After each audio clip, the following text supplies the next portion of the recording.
Baik, selamat pagi, selamat bertemu kembali.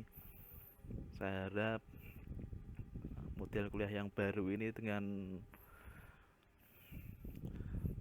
menggunakan media jarak jauh atau kuliah elektronik ini bisa menjadi maklum bagi kita semua. Saya harap dalam penyerapan materi bisa seperti biasa ketika kita bertatap muka. Saya harap kita semua masih sehat, diberi kesehatan terus meskipun ada wabah corona. Mari kita jaga kesehatan masing-masing dan jangan lupa selalu bersyukur dan berdoa supaya diberi kemudahan oleh Tuhan Yang Maha Esa. Baik, perkuliahan lab disensia saya lanjutkan. Kita masuki pertemuan kelima. Kita masih membahas mengenai database relasional. Jadi kalau pertemuan berikutnya kita masih berkutat membahas mengenai dua bentuk gambar, kotak dan lingkaran. Kotak mewakili entitas dan lingkaran mewakili atribut.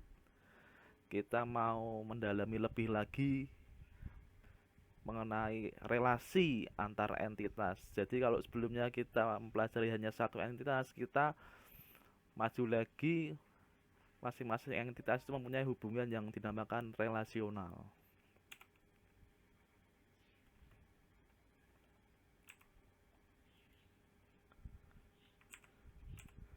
Oke, kemarin kita belajar mengenai kamus data.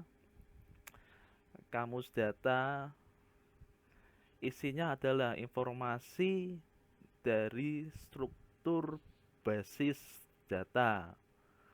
Mungkin dari kalian ada yang sudah pernah belajar basis data, kalian bisa lihat di database, di structure, isinya struktur. Atributnya kita belajar kemarin mengenai entitas pelanggan, ada ID, nama, alamat, dan nomor HP.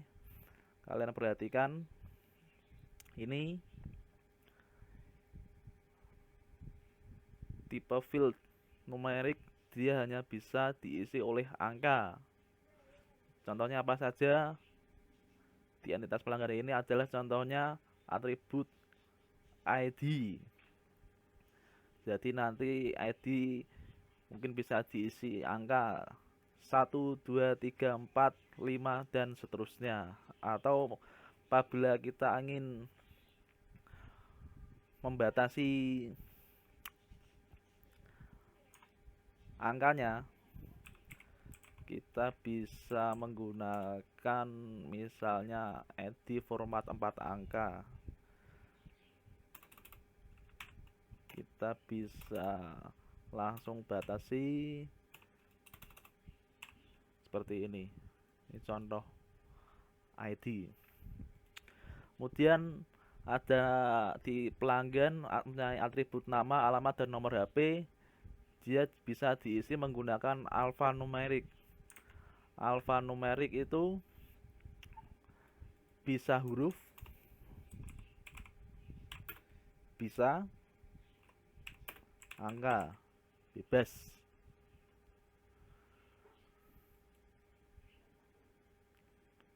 Oke, di pertemuan sebelumnya kita sudah bahas, saya hanya mengulang saja mengenai kamus data ini. Kemudian tipe atribut kita mempunyai dua, yaitu primary key dan foreign key. Apa itu primary key? Adalah kunci utama. Kunci utama gimana Pak maksudnya? Maksudnya ini adalah atribut yang menjadi identifikasi dalam sebuah entitas. Kembali lagi ke entitas pelanggan. Di sini primary key-nya adalah atribut ID. Yang saya kasih garis bawah ini adalah primary key, kunci utama. Gunanya apa sih primary key ini? Gunanya di database relasional, ketika kita mencari pelanggan, kita cukup tahu ID-nya berapa. Jadi kita tidak perlu mengetahui semua atributnya, cukup satu yang atribut yang unik saja atau yang menjadi primer, yaitu ID. Ketika kita sudah tahu ID dari pelanggan kita, maka secara otomatis akan tahu atribut lainnya. Misalnya saya ambil contoh,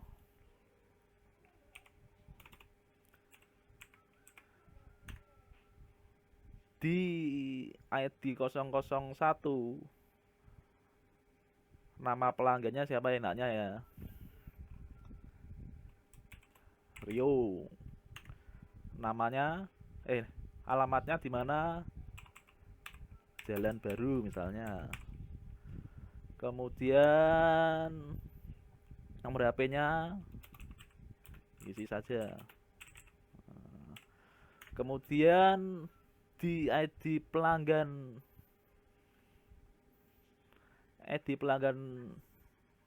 nomor 2 mempunyai nama siapa, misalnya Ria. Alamatnya mana? Jalan Lama. Nomor teleponnya berapa? Nah, misalkan seperti itu. Jadi ketika kita ingin mengetahui data pelanggan Rio, kita cukup tahu ID-nya saja 0001. Ketika kita sudah tahu ini, maka informasi yang lainnya bakal kita ketahui otomatis.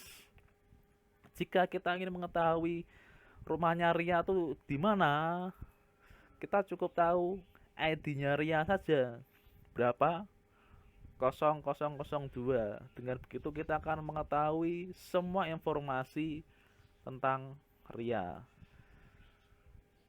Jadi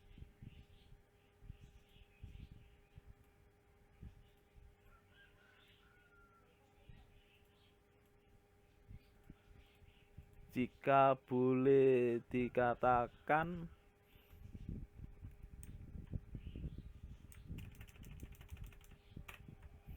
nah, biar lebih jelas, jika boleh dikatakan ID ini adalah perwakilan dari entitas pelanggan. Jadi jika kita ingin mengetahui isi entitas pelanggan, kita cukup tahu atribut ID saja. Istilahnya perwakilan. Jadi kalau di tiap angkatan program studi, misalnya di program studi akuntansi, seharusnya ada komting atau ketua kelasnya.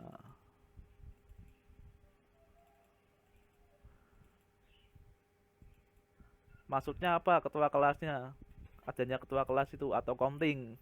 Maksudnya ketika ada info mengenai perkuliahan yang dihubungi cukup komtingnya saja. Nanti komtingnya meneruskan ke mahasiswa yang lain.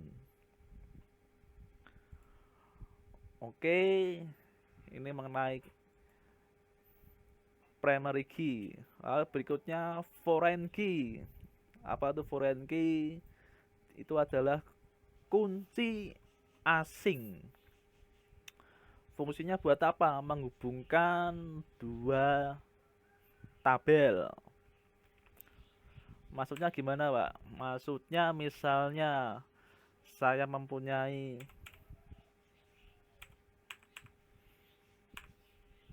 entitas yang lain, misalnya entitas penjualan. di dalam entitas penjualan pasti mereferensi setidaknya dengan satu entitas pelanggan, karena dalam setiap penjualan pasti memiliki atribut penjualan tersebut terhadap pelanggan siapa. Contohnya ada di depan, nanti saya berikan. Berikut entitas pelanggan tadi ya. ID, ada ID berapa? Ada Milia dan Dilan. Yang saya blok kuning ini kunci utama. Ini sifatnya unik ya nih ya, atribut ini. Jadi misalnya ID 101123 ini pasti hanya milik Milia. Tidak mungkin kunci utama itu ID 101123 dimiliki oleh selain Milia. Tidak mungkin. Karena kunci utama yang menjadi identifikasi adalah dalam suatu entitas adalah sifatnya unik. Unik itu maksudnya eksklusif ya. Hanya dimiliki satu saja. Yang memiliki hanya satu saja. Nih, setiap pelanggan yang memiliki satu ID. Oke, berikutnya contoh dari kunci asing. Tadi kita lihat ya. Ini saya hubungkan di entitas inventory. Nih. Jadi pelanggan ini setiap misalnya di sebuah rumah sakit ada pelanggan yang sudah diperiksa dan meminta resep, dia beli di apotek, pembeliannya tersebut akan mengurangi inventory dari rumah sakit. Maka dari itu hal itu harus dicatat di entitas inventory. Dan lihat di entitas inventory ada ID pelanggan. Ini ya, tadi yang 123 milik siapa? Milia, dan 1151 milik Dilan. Kalian lihat ya. Dan di entitas inventory ini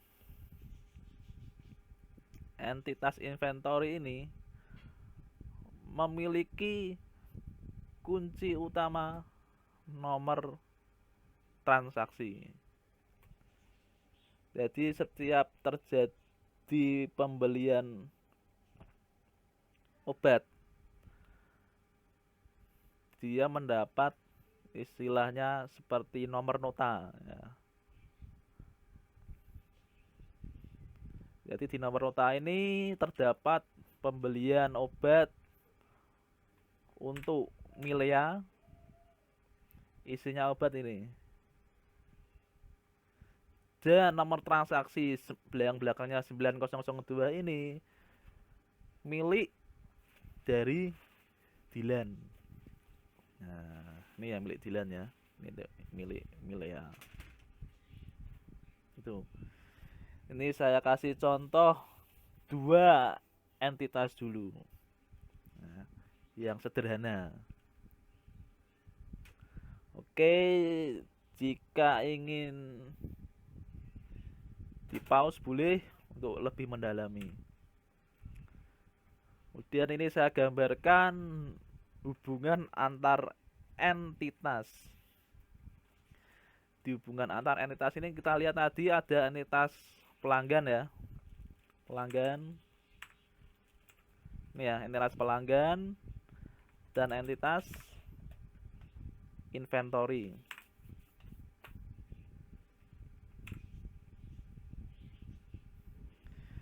Di entitas pelanggan dia mempunyai primary key ID dan beberapa atribut lain yang sudah kita bahas sebelumnya. Kemudian di entitas inventory, dia memiliki primary key, nomor transaksi. Dengan ID yang ada di pelanggan ini menjadi foreign key atau kunci asing di entitas inventory, saya beri nama yang berbeda, misalnya atributnya ID pelanggan. Jadi maksudnya apa? Yang disimpan di sini hanya ID-nya saja. Tidak perlu menyimpan nama, alamat, nomor HP di entitas inventory. Karena hal itu akan menjadi tidak efektif. Nanti kalau kalian yang ingin mendalami lebih dalam lagi mengenai SIA, nanti ada query. Hal seperti kalau misalnya disimpan semuanya dari ID sampai nomor HP di entitas inventory, akan menghambat kecepatan dari query. Jika datanya masih sedikit, 1-2 record, tidak masalah. Tapi kalau datanya sudah sampai ribuan bahkan jutaan, menjadi masalah besar. Nah, ini saya gambarkan hubungan antar entitas yang lain lagi. Ini saya gambarkan hubungan antara pelanggan, dalam hal ini pasien, yang akan melakukan booking di rumah sakit. Karena sekarang zamannya sudah maju, segala sesuatu via elektronik dan efisien. Maka dari itu pasien yang datang tidak perlu antri berlama-lama di rumah sakit, cukup mendaftar via online dan booking itu istilahnya apa ya, seperti kalau orang Semarangan bilangnya dicup. Jadi ada entitas pelanggan, entitas booking ya. Di entitas pelanggan kita sudah tidak bahas lagi, sudah jelas ya, sudah isinya sama tadi, nama, alamat HP, isi datanya, isi barisnya juga isinya juga sama. Yang saya bahas ini entitas booking. Entitas booking mempunyai primary key, nomor booking. Nah, di setiap nomor booking dia memiliki atribut tanggal.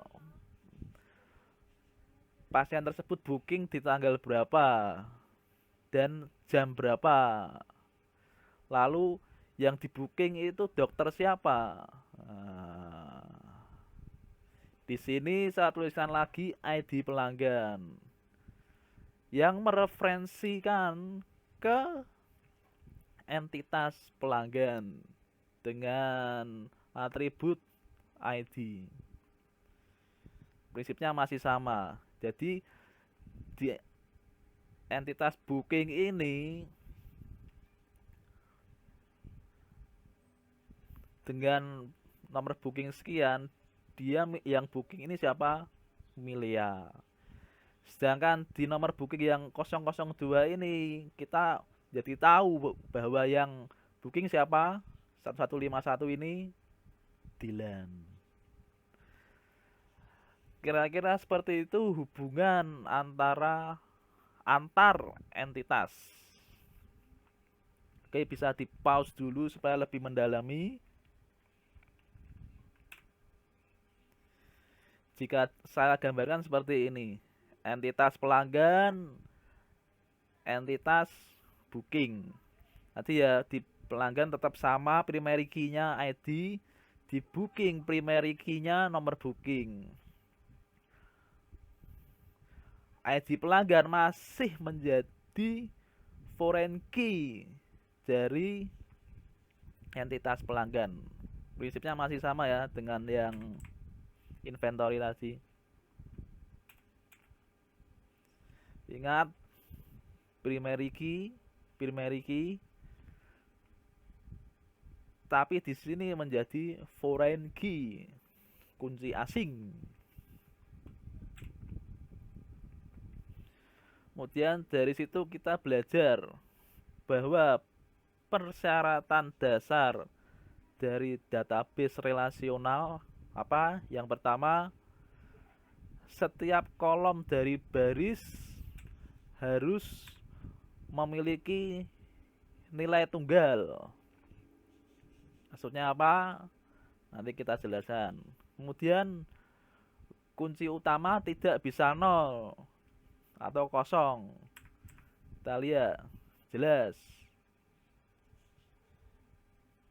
ID harus ada hasilnya, tidak boleh nol.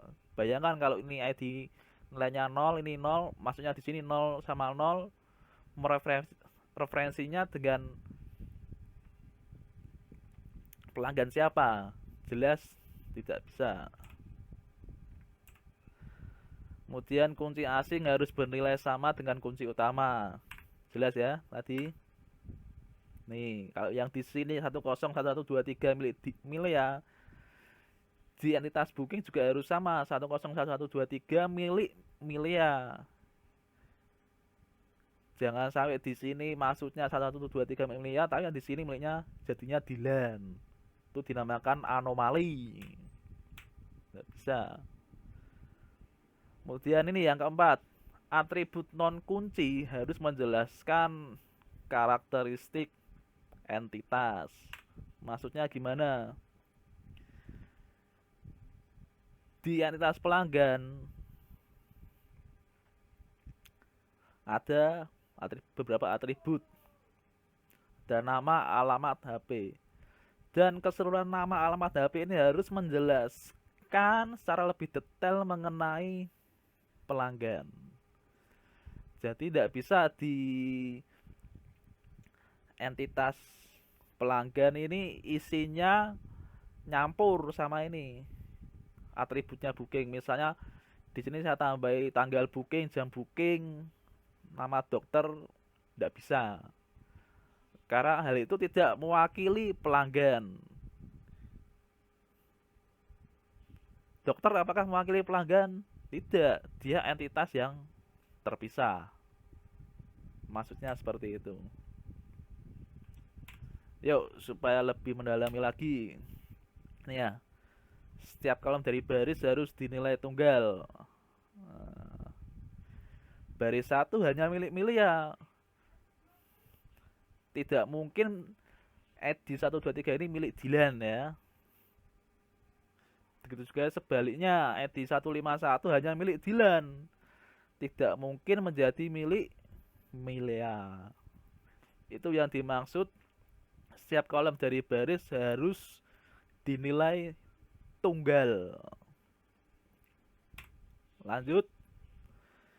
Penjelasan yang kedua, kunci utama tidak bisa nol. Nih ya, tidak saya singgung. ID dalam pelanggan tidak bisa diisi nol. Jadi nilainya betul-betul harus unik.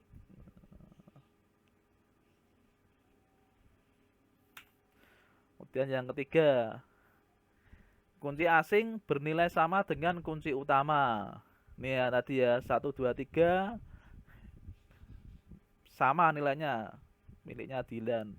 151 1 2 3 miliknya Milia. 1151 miliknya Dilan.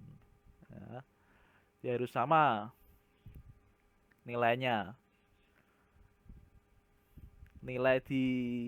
Nilai ID pelanggan di entitas booking harus sama nilainya dengan ID pelanggan di entitas pelanggan. Berikutnya tadi ya, atribut non kunci harus menjelaskan karakteristik entitas. Tadi sudah saya singgung, ID ini menjadi perwakilan dari entitas pelanggan ya.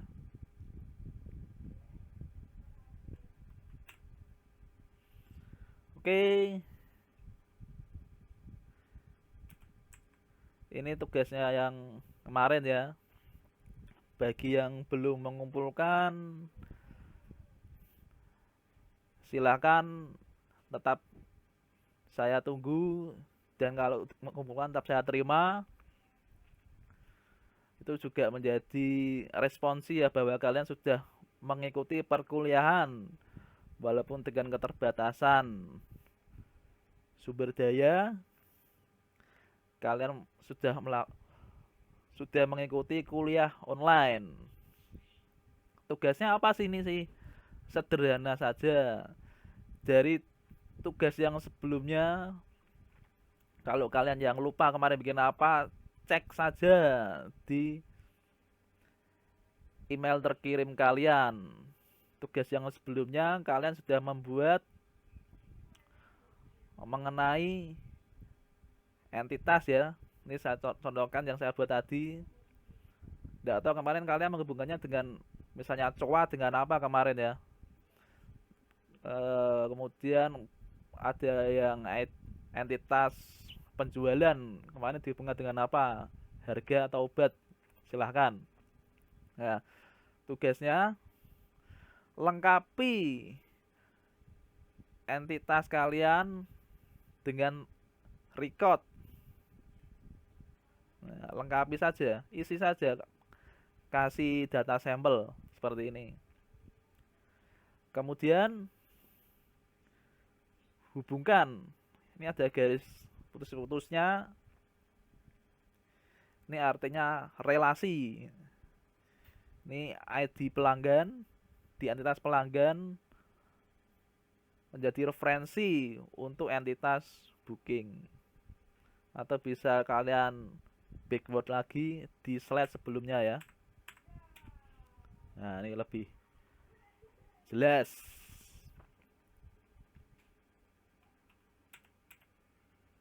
Silahkan kalian buat tugasnya, kemudian soft copy-nya kirimkan ke email saya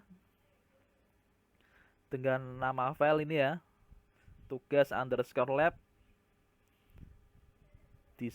DSIA yang keempat underscore name. Ini ditulis name kalian ya, bukan hanya template saja, ini tulis name-nya kalian berapa supaya memudahkan dalam penyusunan checklist. Oke, silakan dikerjakan. Jika ada yang kurang jelas bisa hubungi ke saya, atau boleh komentar di video ini. Kemudian jangan lupa like dan subscribe. Oke, selamat pagi, selamat beraktivitas.